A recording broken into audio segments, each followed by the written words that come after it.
Let's bring in transportation reporter Sam Sweeney and ABC News contributor and aviation analyst John Nance. Sam, any sense of what went wrong here? Diane, it's way too early to speculate on this, but this was not a nosedive. This plane had just taken off. We've seen videos circulating on social media showing it almost looks like it's landing. It's coming down at roughly 500 feet per second on a glide scope, so not a nosedive. The landing gear was still down. This signifies some sort of loss of power. And of course, we now know that the captain did make some sort of a mayday call, but then that was it, and we did not hear what the issue may have been. So now investigators are going to rush to the scene. They're going to pull those black boxes, and they're going to go through the data. They're going to see what was going on in that plane. What were the inputs? Where were the flaps? What were the engine power settings? Was there something that was put into the engine, into the computer system that was bad data? That maybe the engines simply didn't have enough power? Or was there some problem with the engines? Was this dual engine failure? That's what they need to figure out. John, this is the first crash involving a Boeing 787 Dreamliner. Is there anything that sticks out to you about that plane? And the judge didn't say what the issue. There's nothing in particular about the airplane because this has been a superlative machine ever since it came out of the factory. This is the first fatal accident, as you said. And Sam has it right when he's talking about the fact that there's a potential that this was a loss of engine power. That's what I see out of the videos that I've already taken a look at. You don't have an airplane doing what this one is doing and have power still on it. And that's one of the areas they're going to be looking at first. Sam, what about the pilot? What do we know on that front? Pilot had 8,200 hours of experience. This was an 11-year-old plane, and it was loaded with fuel. It was going from India to London Gatwick Airport. That's roughly a 10-hour flight, so you can imagine with all that fuel, and you have impact with the building, the explosion there. We don't know about the co-pilot yet.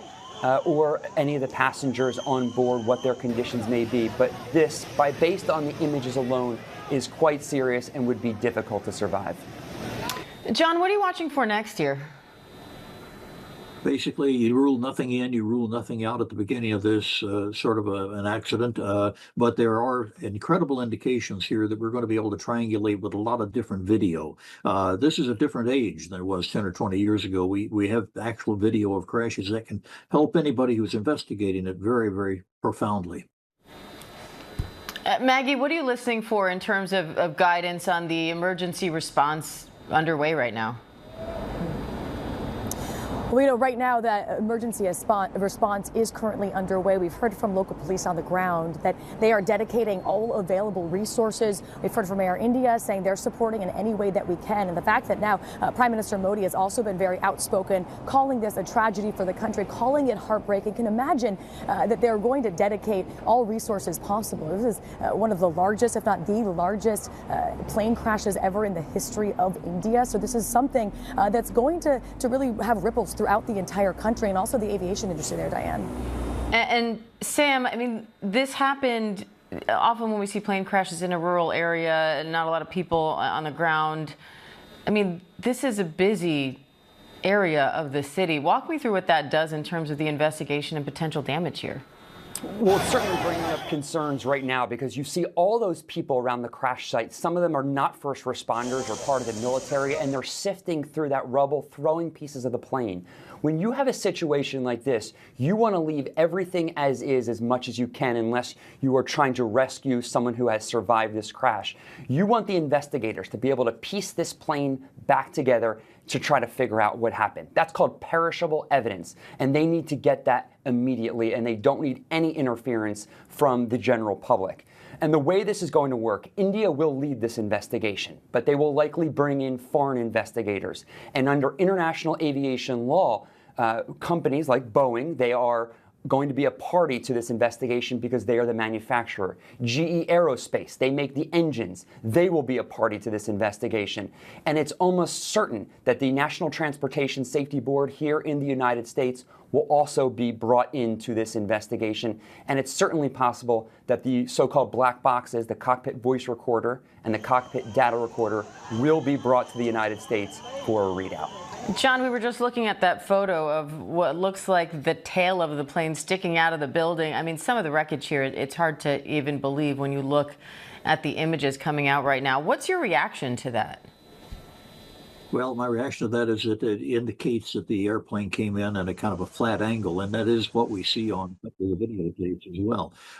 They had nowhere to go if they didn't have any engine power, and that's one of the principal questions, of course, is were they out of power? In other words, operating. And Sam, any sense of any communications issues with air traffic control? Well, we heard the Mayday call go out, but then again, as I said, that is it. But you just mentioned the tail, and we see that image on the screen of the tail sticking out of that building. That is going to make it very easy for investigators to pull the black boxes because that's where they are stored on the airplane. It's typically the part that is least damaged during a crash, and we see that right there. They're going to be able to go up into that tail, pull those data recorders, and get them to a lab immediately, hopefully giving us answers sooner rather than later. And Maggie, this plane was headed for London's Gatwick Airport. Any response from that airport or sense of how this is impacting other flights now? Yeah, well, the vast majority of people on board were nationals from India, but we know more than 50 people were British nationals. So this is something that is really going to strike people here in London and across England as well. We're aware that King Charles has been made aware and is following this as well.